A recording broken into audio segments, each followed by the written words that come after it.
Et bonjour à tous, on continue de suivre un joueur français au tournoi de CJS, c'est la ronde numéro 4, on vient de suivre Marc-Andrea à la ronde numéro 3, on suit aujourd'hui Joachim Muhammad qui a 2,5 points sur 3, il joue contre un joueur top mondial, Kirill Aleksenko, classé 2673, un joueur dans le top 50 mondial, qui a déjà été à plus de 2700, qui a déjà fait les candidats pour le titre de champion du monde, donc un des meilleurs joueurs au monde, il a les pièces noires, Aleksenko a perdu contre un joueur à 2300 à la ronde précédente, il a 2 sur 3, donc Joachim est le flotteur descendant, c'est pour ça qu'il le joue alors qu'il a 0,5 de plus. Donc une partie qui promet être incroyable. Vous verrez l'analyse de Joachim sur sa chaîne YouTube sûrement dans quelques temps, mais aujourd'hui on va essayer d'expliquer la partie de Joachim contre Aleksenko. Juste avant, n'hésitez pas à liker la vidéo, vous abonner à la chaîne si ce n'est pas encore fait et mettre un petit commentaire. Et c'est parti, Aleksenko a les blancs et il décide de jouer E4, Joachim qui joue C5, cavalier F3, E6, cavalier C3 et cavalier C6. C'est le nouveau répertoire de Joachim. Fou E2. Et là, quand j'ai vu Fou E2, parce que j'ai un peu suivi la partie, j'avais des choses à faire, mais j'avais un deuxième écran et je suivais la partie de Joachim à côté, avec la partie de tous les Français. Et quand j'ai eu Fou E2 au quatrième coup, je me suis dit, est-ce qu'il connaît? Parce que normalement, il joue pas tellement ça avec les Noirs, c'est tout récent qu'il a commencé à jouer ce répertoire. Et Fou E2, c'est vraiment des petites sous-lignes qui sont quand même peu jouées. Mais ok, il joue à 6, il prend seulement 3 minutes pour le jouer, donc je suppose qu'il a quand même des petites idées. Son adversaire, il joue des 4, pion prend, cavalier prend, et dame C7. Ok, il rentre donc dans une taille manœuvre, donc je sais pas si c'est ce qu'il joue ou pas, car j'ai cru voir qu'il jouait plutôt des cobras sur les siciliennes E6, donc je sais pas s'il connaît vraiment ou il l'a joué un peu au feeling. Ici, son adversaire a plusieurs options, hein. Il peut soit prendre le cavalier, c'est la partie, soit il peut aussi jouer avec petit roc, ça peut continuer avec cavalier F6, fou E3, fou E7, F4, D6 et c'est une partie. Les noirs vont ensuite, ils peuvent jouer avec petit roc, fou D7, tour C8. Bon, c'est une partie où les noirs vont avoir peu d'espace, mais Aleksenko décide de jouer cavalier prend C6. Et là, premier moment important qui m'a beaucoup surpris, étant un joueur de sicilienne E6 depuis maintenant très très longtemps. J'ai commencé par jouer à Sicilienne Cannes, maintenant je suis à la Sicilienne Cobra depuis 2 ans. Je joue encore à la Sicilienne Cannes. La Sicilienne Cannes, je la joue peut-être depuis 2017-2018. Donc j'ai pas mal d'expérience sur ce genre de position où les noirs prennent en C6 rapidement. Et je sais qu'il y a deux possibilités. Soit on reprend de B, et l'idée c'est qu'on joue D5 rapidement. Donc par exemple petit roc D5. Les blancs peuvent aussi jouer dame D3. C'est une ligne assez connue où les blancs vont venir échanger les dames avec dame G3 et vont venir jouer la finale. Mais en soi, si les noirs connaissent, ça va. Faut faire dame prend, H prend, cavalier F6, G4, fou B7, G5, cavalier prend E4, cavalier prend, pion prend, fou E3, tour D8, fou C4 et C5. Ici, les blancs ont un pion de plus, mais les noirs ont des faiblesses. Mais en vrai, si on connaît les idées, normalement les noirs doivent réussir à gérer la finale. C'est vrai qu'il y a comme une faiblesse en H7, des pions plutôt faibles, manque d'espace. Mais bon, c'est pas très grave, on peut jouer avec G6, fou E7. Je crois que c'est un truc en mode on doit jouer G6 fou E7. C'est un truc assez bizarre comme ça, mais je crois qu'on doit tenir comme ça. Et après, il faut jouer avec F5 rapidement pour essayer de sortir avec le fou qu'on a mis le roi en F. Je sais plus, avec tour en D6. Je sais plus comment on fait le truc. Peut-être fou D5. Bon, mais ok, faut connaître. Sinon, c'est pas simple en vrai à jouer cette finale. Mais je savais que B prend existait comme ça. Et surtout, moi, ce que j'aimais bien jouer quand je jouais ce genre de position, c'est jouer avec D prend. Et ensuite, après petit roc, jouer avec E5. Et venir fermer le centre comme ça. Car ici, en fait, on contrôle la case D4 et on contrôle la case D5. Donc on a un plutôt fort centre. On peut aussi commencer avec B5 avant de jouer E5, on n'est pas pressé. B5, fou B7, et c'est une partie. Donc ici, je m'attends à qu'il fasse un des deux coups. Et là, je vois dame prend C6. Et je me dis, oula, il passe 7 minutes sur dame prend C6 et il me joue dame prend C6. Ce qui veut donc dire qu'il ne connaît pas la position et qu'il l'a joué en coup en réfléchissant. Et je me dis, oulala, ça sent pas bon, dame prend C6, car c'est pas tellement les idées normalement, dame prend C6. Son adversaire qui va donc faire petit roc assez rapidement. Joachim qui va revenir en C7. Et je me dis, mais c'est bizarre. Dame C7, dame prend C6, dame C7. Il perd beaucoup de temps là quand même. Je m'attendais plutôt à peut-être fou C5, cavalier E7, ou alors B5, fou B7. Mais c'est vrai que dame C7, c'est assez surprenant. Son adversaire qui fait donc A4 pour venir empêcher B5 et D5. Joachim qui va devoir jouer avec très peu d'espace. Il joue donc avec B6, et là, fou F3. Hop, la tour en vis-à-vis. Une autre idée qui était plutôt intéressante pour les blancs, c'est de venir jouer sur ce pion B6. Maintenant que ce pion B6 est une faiblesse, étant donné qu'il n'est plus défendu par son fou, les blancs peuvent jouer avec dame D4 aussi. L'idée, c'est que sur cavalier E7, on va jouer fou E3, forcer tour B8, et on va jouer tour FD1. Cavalier C6, dame D2. Et là, on a des pièces très bien placées. Il a plus tellement de pièces qui défendent son roi, et on peut envoyer les pièces vers son roi, tout en gardant une pression sur le pion en D7 pour que le fou ne puisse pas se développer. Et sur par exemple fou B7, donc dame D4, fou B7, on peut déjà jouer fou E3. Et du coup, il faut avoir, avec les noirs, c'est fou D6. Comme ça, quand les blancs vont prendre ce pion, on va prendre celui-là, et sur roi H1, on va revenir en E5. Fou prend B6, comme ça, sur dame prend, on a dame prend E5, donc dame B8 forcé côté noir, et on va juste revenir avec la dame. Cavalier F6, tour A3. Bon, des positions très compliquées. C'est vrai que je m'attendais plutôt à qu'il joue comme ça, c'était tendu. Mais ok, il joue fou F3 tranquille, fou B7 et E5. Il va venir fixer la structure des noirs. Il n'y a bien sûr pas dame prend à cause de fou prend B7. Il n'y a pas fou prend prise et dame prend à cause de dame prend A8. Donc il ne peut pas venir ramasser ce pion E5. Joachim qui décide de jouer cavalier E7, je pense que c'est plutôt malin. L'idée c'est de rapidement mettre un cavalier en F5. Son adversaire fait donc cavalier E4 et il joue cavalier F5. Il ne peut toujours pas prendre le pion en E5 car il y a cavalier D6 découverte. Donc cavalier F5, tour E1, il continue à se placer ses pièces, tour C8, donc ici dame prend 5 toujours pas, parce que ce coup-ci il n'y a plus cavalier D6 mais il y a cavalier C5. Sur dame prend, fou prend, tour A7 pour défendre le pion, et là le fou repart. Et en fait le truc, c'est que les noirs vont avoir un, voire deux pions de plus, mais c'est un bordel total. Le cavalier bouge, il y a déjà fou E3, plein de faiblesses de partout, le roi au centre, la paire de fou pour les blancs, c'est un gros avantage pour les blancs. Donc en fait dame prend 5 n'est pas possible, c'est pour ça qu'il joue tour C8, et maintenant juste C3, il défend son pion, dame prend encore une fois n'est pas possible à cause de cavalier D6, sur dame prend, d'abord prise parce que sur dame prend, il y aurait cavalier prend, défend le fou, donc fou prend direct, et là, tour B8 et fou prend A6, et il y a matériel égal, et les blancs ont la paire de fou, avec une possibilité de se créer un pion passé à l'opposé quand ils le souhaitent, donc bien sûr, dame prend 5 est mauvais, il fait donc fou E7, c'est pour ça, et donc là, fou F4.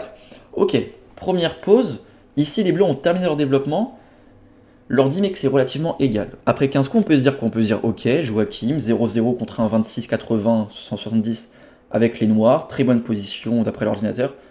Mais en fait, ici, quand j'ai vu cette position, je discutais en même temps sur mon serveur Discord avec des gens de la communauté. Et je leur ai dit, je suis quasiment sûr que dans moins de 10 coups, il abandonne. Parce qu'en fait, cette position, d'après l'ordinateur, elle est à 0-0, mais je vous invite à la jouer. Je vous invite avec grand plaisir à la jouer, car elle est vraiment très difficile à jouer, tout simplement parce que les noirs ont pas du tout d'espace. Ils ont quasiment aucune percée qui est jouable.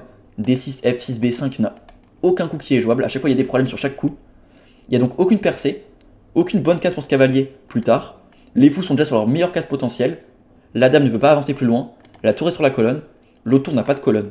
S'il rock, il peut se prendre des attaques sur le roi. S'il reste au centre, il peut avoir des problèmes aussi. Donc en fait, chaque coup, il y a un souci. Et là, tu joues en 26-70. Chaque coup, il y a un potentiel problème. Il faut que tu arrives à tout comprendre. Parce que dès que tu vas te tromper, le 26-70, lui, il va tout comprendre. Il va te punir direct. Donc je trouve que cette position, elle est très difficile. Et tout ça, ça part de quoi? Ça part du fait qu'il ait joué dame prend C6 et dame C7. Et pour moi, la variante, on peut dire qu'elle est ok avec l'ordinateur, mais je trouve que objectivement, humainement, ça n'a pas l'air incroyable. Faut plutôt faire D prend ou alors B prend, ça dépend ce que tu préfères jouer. Mais dame prend, du coup, je suis pas hyper fan et du coup, ça mène à ces positions-là. Mais bon, ici, il a trouvé un coup très intéressant. Il a joué cavalier H4, car si juste il roquait, le truc c'est qu'il y avait G3.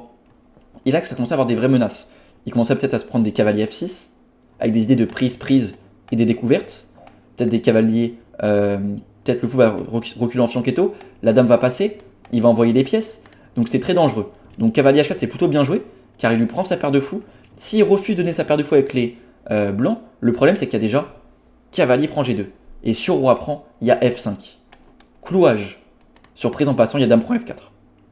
Surprise, ici il y a déjà fou prend E4, suivi d'un rasage total.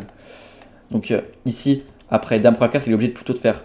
Enfin, après F5, il est plutôt obligé de faire fou H5 et fou F3. Et ça, c'est une très bonne position pour les noirs, car ils ont réglé tous leurs soucis.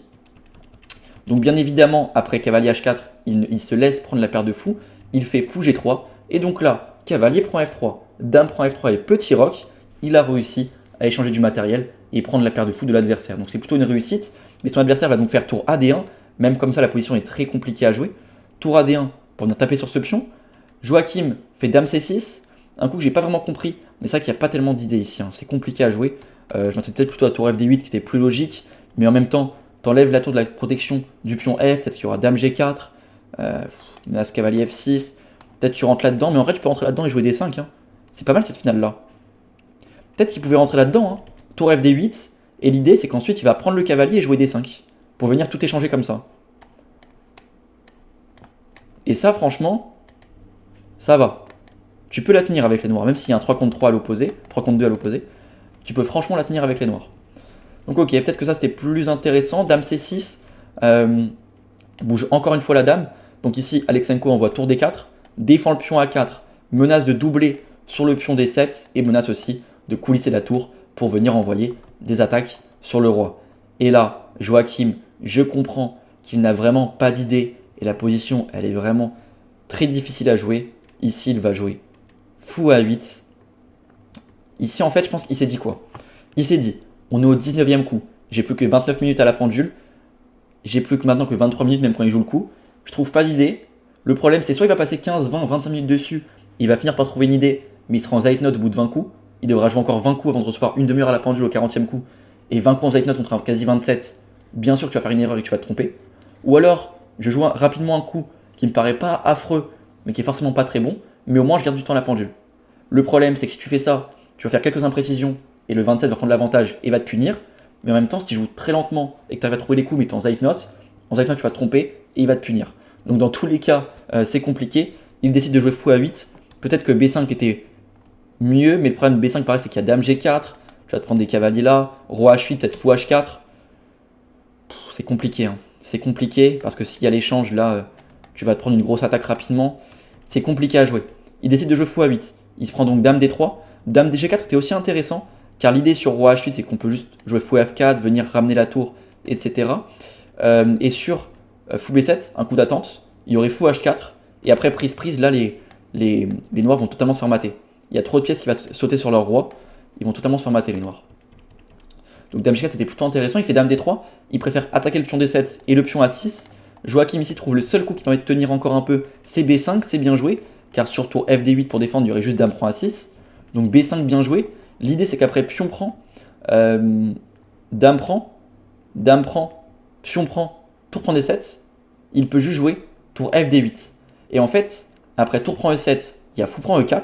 Et il n'y a pas tour prend E4 car il y a mat. Donc en fait, ici, après B5, la prise est forcée. Et maintenant, Joachim, il a réussi à avoir une position OK. Mais le problème, c'est qu'il prend du pion A.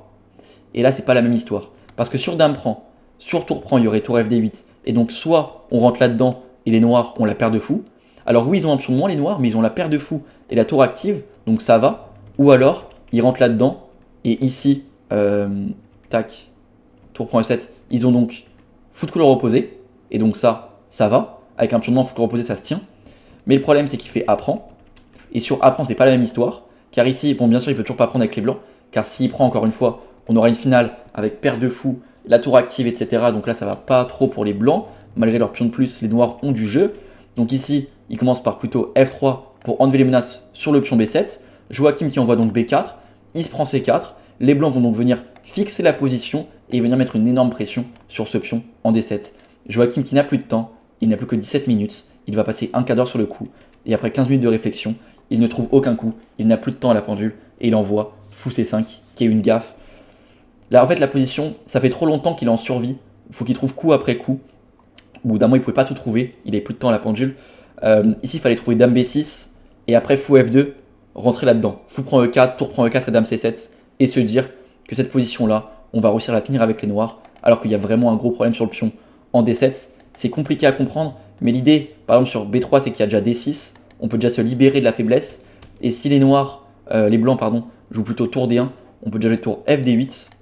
Et sur fou G3, pour venir mettre la pression, on peut jouer par exemple fou C5. Et on arrive à se libérer un peu avec les noirs. Mais bon, c'est pas simple à voir tout ça. Il décide de faire fou C5. Le problème de fou C5, c'est qu'après cavalier prend, dame prend, et fou F2. Ici, il y a clou reposé certes, mais tu joues avec un fou en A8, c'est pas possible. Le pion de 7 est un vrai problème.